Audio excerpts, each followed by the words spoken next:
Hello friends, कैसे हैं आप लोग। उम्मीद करता हूं कि आप लोग अच्छे होंगे। इस वीडियो के माध्यम से हम आपको मॉडल सेट का एक फर्स्ट मॉडल सेट को सॉल्व कराएंगे, जिसमें 1 से 20 तक का आंसर हम प्रोवाइड कराएंगे। ये एग्ज़ाम के पॉइंट ऑफ व्यू से बहुत ज़्यादा इम्पोर्टेंट ये वीडियो रहने वाला है। तो आप देखिए, इसमें से पहला क्वेश्चन है कि इनमें से कौन जैविक संसाधन नहीं है। तो इसका आंसर हो जाएगा आपका मिट्टी, कि मिट्टी जो है वो जैविक संसाधन नहीं है। और बाकी जो 3 है, मछली, पेड़, मानव, ये सब के सब क्या है, तो जैविक संसाधन है। इसके बाद हम चलते हैं दूसरे प्रश्न की ओर। दूसरा जो हमारा प्रश्न है, दूसरा प्रश्न है कि भारत दूसरा प्रश्न है, भारत सरकार की वन नीति के अनुसार कम से कम कितना प्रतिशत भूभाग वनाच्छादित रहना चाहिए। तो इसका जो आंसर हो जाएगा 33%। तो भारत सरकार के अनुसार 33% भूभाग वनाच्छादित रहना चाहिए। उसके बाद हम चलेंगे तीसरे प्रश्न की ओर। जो तीसरा प्रश्न है कि महानदी पर कौन सा बांध बना है। तो इसका जो आपका आंसर हो जाएगा कि महानदी पर जो स्थित बांध है वो है हीराकुद बांध। हीराकुद बांध विश्व की सबसे लंबी बांध है। इसकी लंबाई 4801 मीटर है। इसका निर्माण का शुरुआत 1948 ईस्वी में शुरू किया गया था। कब किया गया था? 1948 ईस्वी में, जो कि बनकर तैयार हो गया था 1952 ईस्वी में, सॉरी 1953 ईस्वी में। 1953 ईस्वी में ये बन करके तैयार हो गया था। ये कहाँ स्थित है? अगर इस तरह से पूछेगा आपको प्रश्न कि हीराकुद बांध कहाँ स्थित है, तो ये संबलपुर में स्थित है, जो कि उड़ीसा में है। और इससे रिलेटेड एक है, तो इसका आंसर हो गया हीराकुद। और इससे रिलेटेड एक क्वेश्चन पूछा जाता है भाखड़ा नंगल बांध के बारे में। ये जो भाखड़ा नंगल बांध आपको ऑप्शन नंबर फर्स्ट में दिख रहा होगा, तो ये विश्व का सबसे ऊंचा गुरुत्वीय बांध है भाखड़ा नंगल बांध, जो कि सतलज नदी पर स्थित है। इसकी ऊंचाई 225.55 मीटर है, जो कि पंजाब में स्थित है। तो ये स्थित है पंजाब में।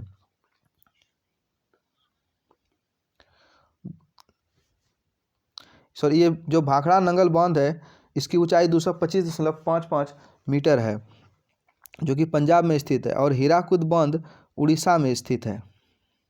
तो इसको आप लोग याद रखेंगे। इसके बाद हम चलेंगे अगले प्रश्न पर। तो अगला प्रश्न है मेरा कि टैक्सोल क्या है, यानी टैक्सोल है। तो टैक्सोल एक कैंसर रोधी दवा है। जो टैक्सोल है क्या है? कैंसर रोधी एक दवा है। आपको ऐसे प्रश्न का आंसर एकदम याद रखना है, क्योंकि ये क्वेश्चन बार बार एग्जाम में पूछे जाते हैं। अगला जो प्रश्न है आपका 5 नंबर, इनमें से कौन धात्विक खनिज नहीं है। तो इसका आंसर देखेंगे हम लोग कि इनमें से कौन धात्विक खनिज नहीं है। तो ये ग्रेफाइड है। ग्रेफाइड खुद अधातु है, तो ये धात्विक खनिज नहीं है। बाकी बॉक्साइड, क्रोमाइड, निकल जो भी है, ये सब धात्विक खनिज है। इसका सही आंसर हो जाएगा ग्रेफाइड। अब अगले प्रश्न की ओर हम लोग चलेंगे। जो अगला प्रश्न है 6 नंबर, इनमें से कौन टर्शियरी कोयला भंडार है। तो इस देखेंगे इसमें कि कौन टर्शियरी कोयला का भंडार है। तो इसमें जो मेघालय है, मेघालय में टर्शियरी कोयला का भंडार है, यानी तीसरी कोयला का भंडार है, तृतीय कोयला का भंडार है। और बाकी झारखंड, उड़ीसा और मध्य प्रदेश जो है, ये सब क्या है, तो ये सब है फर्स्ट प्राथमिक कोयला का भंडार है। इसके बाद हम चलेंगे अगले प्रश्न की ओर। अगला प्रश्न है 7 नंबर। इसमें लिखा हुआ ये जो प्रश्न है इसमें है कि इनमें से कौन परमाणु शक्ति का संसाधन नहीं है। तो 7 नंबर प्रश्न है कि इनमें से कौन परमाणु शक्ति का संसाधन नहीं है। इसका आंसर हो जाएगा बॉक्साइट। इसका आंसर हो जाएगा बी में क्या है, बॉक्साइट। इसका आंसर ये हो जाएगा। उसके बाद अगले प्रश्न की ओर हम लोग चलेंगे, जो कि 8 नंबर है कि भारत को कुल कितने डाक क्षेत्रों में विभाजित किया गया है या बांटा गया है। तो जो इसका आंसर हो जाएगा आपका, इसका आंसर हो जाएगा 9, जो कि डी नंबर में है। इसका आंसर क्या हो जाएगा 9, जिसमें कि 8 जो है कि प्रादेशिक क्षेत्र और 1 भारतीय सेना के लिए बनाया गया है। उसके बाद अगले प्रश्न की ओर हम लोग चलेंगे। अगला प्रश्न है 9 नंबर, इनमें से कौन नदी असम में बाढ़ का कारण है। तो असम में बाढ़ का जो कारण है, जो असम में बाढ़ का कारण ब्रह्मपुत्र नदी है। ब्रह्मपुत्र नदी पे काफ़ी ऊंचे ऊंचे बांध बनाए गए हैं, जिससे कि बाढ़ आता है वहाँ पे। उसका 10 नंबर है, 10 नंबर, तरुण भारत का संघ यानी तरुण भारत संघ NGO का संबंध किस राज्य से है? तो तरुण भारत संघ जो NGO है वो जो राजस्थान से संबंधित है। इसकी स्थापना जो हुई थी तरुण भारत संघ की 1975 ईस्वी में हुई थी। जल के विषय पर समुदाय को एकत्रित करने के लिए इस संघ की स्थापना की गई थी। उसके बाद 11 नंबर क्वेश्चन है कि इनमें से किसका उपयोग इलेक्ट्रॉनिक उद्योग में होता है? तो देखेंगे कि किसका उपयोग इलेक्ट्रॉनिक उद्योग में होता है। तो इसमें अभ्रक है, पहला ऑप्शन है अभ्रक, दूसरा मैंगनीज और तीसरा बॉक्साइड, और चौथा नंबर है डी, इनमें से सभी। तो इसका जो सही आंसर है इनमें से सभी का इलेक्ट्रॉनिक उद्योग में उपयोग होता है। उसके बाद अगला क्वेश्चन है 12 नंबर, इंद्रपुरी जलाशय परियोजना किस राज्य में स्थित है? तो इंद्रपुर जलाशय परियोजना जो कि बिहार राज्य के रोहतास जिला में स्थित है। ये बिहार के सभी एग्जाम के लिए काफ़ी इम्पोर्टेंट हो जाता है। ये सोन नदी पर स्थित है, इसको याद रखना है कि बिहार के रोहतास जिला के सोन नदी पर ये जलाशय परियोजना स्थित है। उसके बाद अगला प्रश्न है 13 नंबर। जो 13 नंबर प्रश्न है आपका, इसमें कि असाधारण पौधों के लिए तैयार की गई पुस्तक का नाम है। तो जो विलुप्त होने वाली प्रजाति के पौधे हैं उनको जो नोट करके रखा जाता है वो रेड डाटा बुक में रखा जाता है। तो इसका जो आंसर हो जाएगा डी, रेड डाटा बुक। उसके बाद अगले प्रश्न पे चलेंगे हम लोग। अगला प्रश्न 14 नंबर है, जिसमें कहता है कि निम्नलिखित में से कौन रबी फसल नहीं है?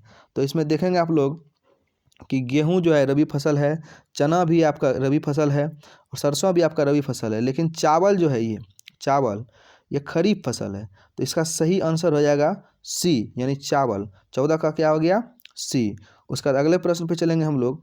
अगला प्रश्न है, सीमेंट उद्योग का कच्चा माल है, तो सीमेंट उद्योग में किसका उपयोग किया जाता है?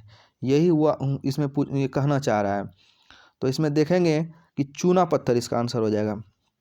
इसका आंसर हो जाएगा चूना पत्थर। सीमेंट उद्योग में चूना पत्थर का उपयोग कच्चे माल के रूप में किया जाता है।